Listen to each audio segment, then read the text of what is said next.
రాష్ట్రంలో రాబోయే ఎన్నికల్లో అనుసరించాల్సిన ప్రణాళికలతో 15 రోజుల్లో తెలుగుదేశం జనసేన ఉమ్మడి మేనిఫెస్టో అభ్యర్థులు ముందుకు వస్తారని మాజీ మంత్రి పెందుర్తి నియోజకవర్గం తెలుగుదేశం పార్టీ ఇన్ఛార్జ్ బండార సత్యనారాయణమూర్తి స్పష్టం చేశారు.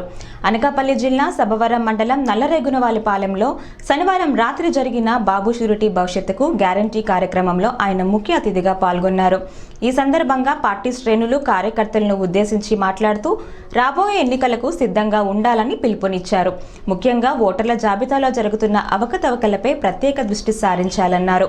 అధికార వైఎస్ఆర్ కాంగ్రెస్ పార్టీ వాలంటరీ వ్యవస్థ ద్వారా గ్రామ సచివాలయాల వ్యవస్థ ద్వారా కొన్ని పొరపాట్లు జరిగే వీలుంటుందని ఆయన అభిప్రాయపడ్డారు. ఈ నేపథ్యంలో రాబోయే ఎన్నికల్లో పార్టీ అభ్యర్థులను ఎంపిక చేసే విషయంలో జరుగుతున్న జాతీయాన్ని టీడీపీ జనసేన కార్యకర్తలు జీర్ణించుకోలేకపోతున్నారని, వస్తున్నారు పనులను బండార దృష్టికి తీసుకురాగా ఆయన స్పందించారు.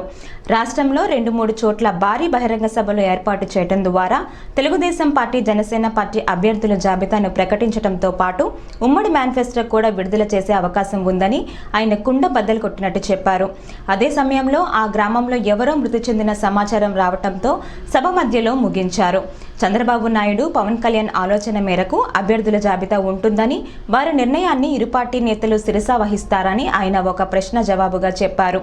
ఈ పర్యటనలో తెలుగుదేశం పార్టీ సీనియర్ నేతలు గండి రవికుమార్, ధరణి, కాని సాయినాథరావు, కూచర్లపాటి రామకృష్ణరాజు, కొట్టాన అప్పారావు, గండి ముత్యాల నాయుడు, మండల తెలుగుదేశం పార్టీ అధ్యక్షుడు మిడతడ మహాలక్ష్మి నాయుడు, కార్యదర్శి కోరాడ శ్రీనివాసరావు, సభవరం సర్పంచ్ దెడ్డ ప్రసాద్, టెక్కలిపాలెం సర్పంచ్ గోమాప నాయప్ప, రొంగలి నాయుడు, పంచాడ శ్రీను, ఆర్ ఆనందులు పాల్గొన్నారు.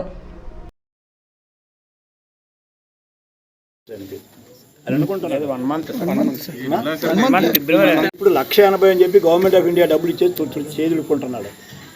ఇవన్నీ ఉన్నాయి, అవతాకులు ఉన్నాయి. ఎన్ని చేశారు?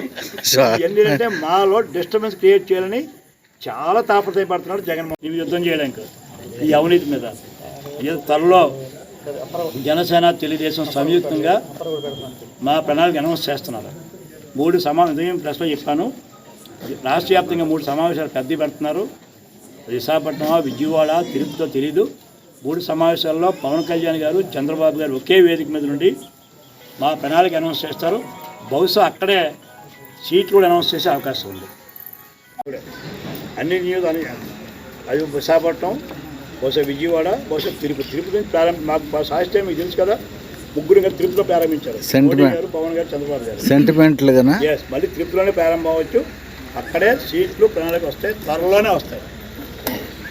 అదే 40 మంది ధన్యవాదాలు. Thank you. మనం టచ్ చేసాం. మరి రేపు లోకేష్ గారు డేట్ ఇస్తారు మనకి. ఇది రివ్యూ చేస్తున్నారు కనుక అన్ని గ్రామాల్లో మొన్న నల్లరేగులపాలెం రాజు గారు ఇంత పేర్లు చెప్పారు, ఆనందం, ఇదందరూ చక్కగా రోజు 40-50 వరకు 60 వరకు కొడుతున్నారు. ఇల్లు కలుస్తూ ఉన్నారు. అంచేత అది ప్రాబ్లం లేదు. రెండోది వాటర్ తర్వాత అయినా సరే 3,9,000 ఇవ్వడానికి డిసైడ్ చేసాం. రెండోది ఈసారి పెన్షన్ కూడా ఎవరైనా తనకి ఇష్టపడి ఫస్ట్ ఇంట్లో చదువుకున్న పిల్లల్లో చదువుకున్న వాళ్ళు ఉండి, బాబు మా మనవరాలకి అకౌంట్ ఉంది, అకౌంట్కి ట్రాన్స్ఫర్ చేయండి, లేదా మా అబ్బాయికి ట్రాన్స్ఫర్ చేయండి, లేకపోతే మా కోడలకు ట్రాన్స్ఫర్ చేయండి అంటే ప్రతి నెల అకౌంట్ కూడా ట్రాన్స్ఫర్ చేయడానికి. అది కూడా ఇంటికి దాటి ఎంతమంది అయితే ఉన్నారో దాని 40 పనులు నా లెక్క ప్రకారంగా 16-18 మంది ఉన్నట్టుంది. మీ ఊళ్ళో లిస్టు ఇచ్చాను, వాళ్ళకి లిస్ట్ పంపిస్తున్నాం. అవి కూడా ఇళ్ళకెళ్ళి ఓటేస్తారు. అది కూడా ఎప్పటి నుంచో మీరు వాళ్ళతో మాట్లాడేది ప్రచారం, ఎన్నికల ప్రచారం చేసుకోవాలి, తప్పదు. ఆ ముసలి వాళ్ళ దగ్గర మన పార్టీ వాళ్ళు, సానుభూతి పనులు వాళ్ళకి చెప్పాలి. 200 రూపాయలు పెన్షన్ 2,000 రూపాయలు చేసింది మనం, 3,000 చేస్తామంది మనం. కానీ వాలంటీర్లు వెళ్ళి అది గొప్పగా చెప్తున్నారు, ఇక 3,000 చేసిన జగన్ అంటున్నారు.